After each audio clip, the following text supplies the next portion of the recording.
Je vous présente aujourd'hui notre 602e journal de bord. Jean-Marie Le Pen, bonjour. Bonjour et rebonne année. Rebonne année à vous aussi, en effet. Depuis 2013, les opérations militaires extérieures françaises, que ce soit l'opération Serval et Barkhane au Sahel, ont causé la mort de 50 de nos soldats. Pour quel résultat, selon vous? Quelle est votre analyse? Que pensez-vous de cette situation? D'abord, je constate une chose, c'est que la France est le seul pays d'Europe à mener des opérations militaires extérieures pour la défense commune, en quelque sorte, de la sécurité de l'Europe. Et je trouve étonnant que les autres pays européens ne soient pas mis à contribution, au moins sur le plan matériel. Je crois que la France se paye le luxe d'être le défenseur de l'Europe. Il faudrait un peu en appeler à un certain nombre d'autres pays. Alors nos derniers, 5 derniers soldats français morts, qui ont perdu la vie en roulant sur des engins explosifs, c'était vraiment à quelques jours d'intervalle. Al-Qaïda au Sahel revendique ces attaques, mais bien évidemment, comme vous le savez, rien ne le certifie. Quelle décision, selon vous, doit prendre immédiatement et radicalement notre gouvernement? Je crois que c'est pas simple. Je crois que nous sommes un peu dans une seringue. C'est-à-dire que nous étant érigés en défenseurs de l'Europe, nous assumons dans ce territoire immense, qui est grand comme l'Europe, je le rappelle, c'est pas un théâtre d'opération extérieure dans lequel nous combattons depuis quelques années déjà, eh bien, les résultats ne peuvent pas être définitifs. Il s'agit d'opérations de terroristes, d'opérations de commando, et je pense que nous sommes condamnés à rester là pendant un certain temps. Il n'y a d'autre bénéfice que l'entraînement de notre propre armée, à tout risque d'ailleurs, puisque ça coûte tout de même la vie d'un certain nombre de nos garçons. Mais alors, quand on nous dit « mort pour la France », qui voyez-vous, que voyez-vous là quand même? Il y a un problème. Il meurt pour la France, c'est bien évident, puisque l'Europe ne mérite pas qu'on meure pour elle. Bien, alors, et qu'avez-vous pensé des moqueries ouvertes de quelques individus, d'un individu notamment, Ligue d'une pseudo-défense noire africaine rebelle en France, qui vit largement sur le dos de l'État français, puisque cette personne vit du RSA. Qu'en avez-vous pensé, Président? Je trouve que la faiblesse, la lâcheté du gouvernement français dans ce domaine est totale. Je pense qu'il y a beaucoup de coups de pied au cul qui se perdent, mais ils ne se perdent pas seulement sur le derrière de nos ennemis, mais sur un certain nombre de derrières amis et professionnels qui ne font pas leur métier de maintenir l'ordre, ce qui veut dire le faire respecter, y compris par nos ennemis. Oui, et d'autre part, quid de l'échange de la Sophie Prétonin? Vous vous rappelez cette dame d'un certain âge, entre guillemets, qui avait été prise en otage pendant quelques années et qui, accueillie à l'aéroport de Villacoublay, avait loué la gentillesse, l'extrême gentillesse de ses ravisseurs, et ce, en échange, bien entendu, de la libération de 200 djihadistes au Mali, justement. Même le président algérien s'en était offusqué. Qu'est-ce que ça vous inspire? Écoutez, mais ça met la vieille hors de prix, compte tenu du fait que cette personnalité n'était pas suffisamment importante pour justifier l'échange de 200 combattants ennemis qui se trouvaient ainsi libérés. Il y a là, me semble-t-il, beaucoup plus que de la faiblesse. Il me semble qu'il y a là quelques calculs diplomatiques dont les conséquences peuvent être navrantes. Vous vous rappelez de, comment dirais-je, des violences urbaines qui ont eu lieu dans toute la France, malgré le couvre-feu du soir du réveillon de la Saint-Sylvestre? 662 interpellations, 25 policiers et gendarmes grièvement blessés, 861 véhicules brûlés. Que faire selon vous? Et pourquoi est-ce que nos gouvernements semblent-ils si incapables de maintenir l'ordre? Ouais, il faut que le père Fouettard joue son rôle. Le père Fouettard n'est pas le Père Noël. Et la police n'est pas là pour entretenir, en quelque sorte, le confort intellectuel de ses interlocuteurs. Elle dispose de moyens de sanction, de la matraque, et s'il faut l'utiliser, il faut l'utiliser. Et ne pas l'utiliser, c'est se rendre complice des gens qui troublent l'ordre.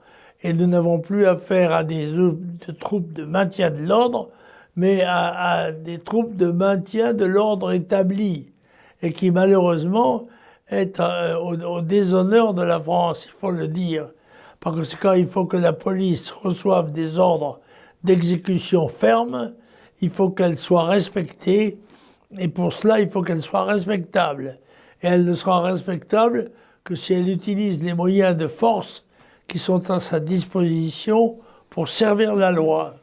Et alors, à cet effet, vous avez tweeté pertinemment, au sujet de la rave party, vous savez, la fête clandestine organisée en périphérie de Rennes. Selon vous, tout le monde sait bien entendu que cette fête a duré plus de 36 heures. S'agit-il de mauvaise volonté ou bien de laxisme de la part du préfet ? Je crois qu'il s'agit d'une incompétence générale liée à un sentiment de laisser-aller dont l'origine est probablement à la tête de l'État et coule le long de cette hiérarchie. Personne ne veut prendre de responsabilité dirimante en quelque sorte et tout le monde a peur de l'incident qui pourrait déclencher le soulèvement. Par conséquent, tout le monde recule en permanence devant la difficulté et devant les responsabilités. Je pense qu'il faudrait quelqu'un à poigne, alors qu'on a en principe le gouvernement d'un homme seul, ce qui est souhaitable dans les périodes de crise. Et puis cet homme seul ne fait rien de plus que de faire une multitude d'assemblées. Par conséquent, je crois que nous avions affaire là, dans une affaire de 2500 personnes, j'ai dit, les grenades lacrymogènes me semblaient particulièrement bien choisies. Il me semble que là, il y a un ensemble d'incompétences qui méritaient d'être sanctionnées, au moins de manière symbolique, par la mise à pied des préfets et autres responsables directs de la situation. Alors justement, pour revenir à cet homme seul, donc le président Emmanuel Macron, que vous ont inspiré ces vœux ? Y avez-vous compris quelque chose en dehors du... Ah non, le président Macron prend la parole en toutes circonstances, au point que d'ailleurs je pense que la plupart des interlocuteurs, c'est-à-dire des auditeurs français, n'y portent plus beaucoup d'intérêt. Je crois que la parole présidentielle doit être solennelle, rare et pertinente. Et ce n'est pas le cas où on observe une espèce de bavardage cordial, pédagogique sur un certain nombre de sujets et que très vite on perd le fil de l'opération. On ne sait pas ce que veut dire le président, quelles sont ses intentions, si toutefois il en a qui soient claires. Alors au Royaume-Uni, Boris Johnson a annoncé un reconfinement absolu donc de tout le pays, etc.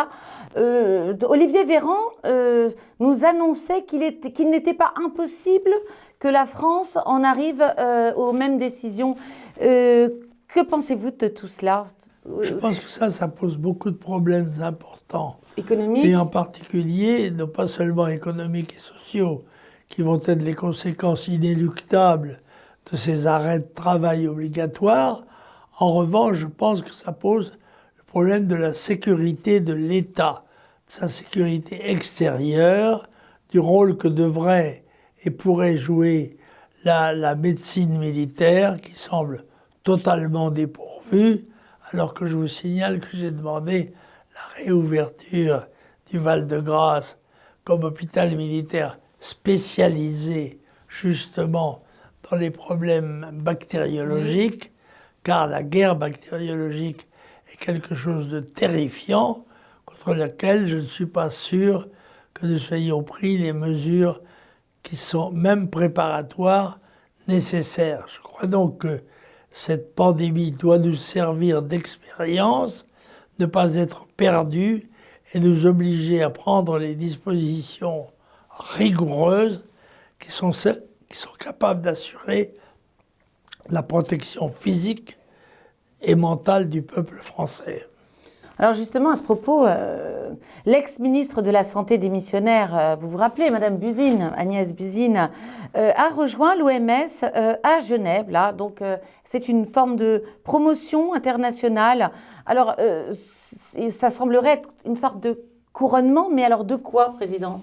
Ben écoutez, je me demande s'il ne s'agit pas, à 2 ans de l'échéance présidentielle, du recasage des amis avant qu'il ne soit trop tard. Je ne sais pas, Madame Buzyn et son mari, Monsieur Lévy, qui sont tout de même liés à l'opération de déclenchement de cette pandémie. De la pandémie, depuis un laboratoire français à Wuhan, oui. Oui, eh bien, sa personnalité n'est pas indifférente et le sort qui lui est réservé ne l'est pas non plus. Il doit être significatif. Si je comprends bien, moi, c'est qu'il s'agit de caser les copains pendant qu'il est encore temps. Mais alors, nous allons terminer, cher Président, par une sordide histoire d'inceste. Donc, il s'agirait du politologue Olivier Duhamel, que vous avez connu en son temps, qui vous a suffisamment agressé et régulièrement sur des divers plateaux de télévision, accusé d'inceste sur son beau-fils.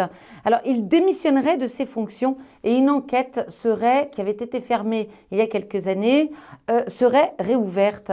Après l'affaire Maznev, il semblerait que l'élite intellectuelle lâcherait ses piliers. Qu'en pensez-vous, Président? Non, mais il me semble là qu'il y a une erreur d'analyse et de vocabulaire. Il ne s'agit pas d'un inceste, puisqu'un inceste vise à protéger de la naissance d'un enfant à partir d'une opération commune à 2 parents liés par le sang. Ce n'est pas le cas. C'est de la pédérastie brutale et qui doit être sanctionnée très sévèrement. Mais ne mélangeons pas les choses, ne mélangeons pas les genres. Il ne s'agit pas du tout d'un inceste. Le mot est mal choisi et les gens qui l'imposent ne le font peut-être pas sans arrière-pensée. Eh bien, je vous remercie justement pour ces précisions. À la prochaine Décidément fois. imbattable. Et en tout cas, on se retrouve la semaine prochaine, cher Président. Merci. Et bonne année. Bonne année encore.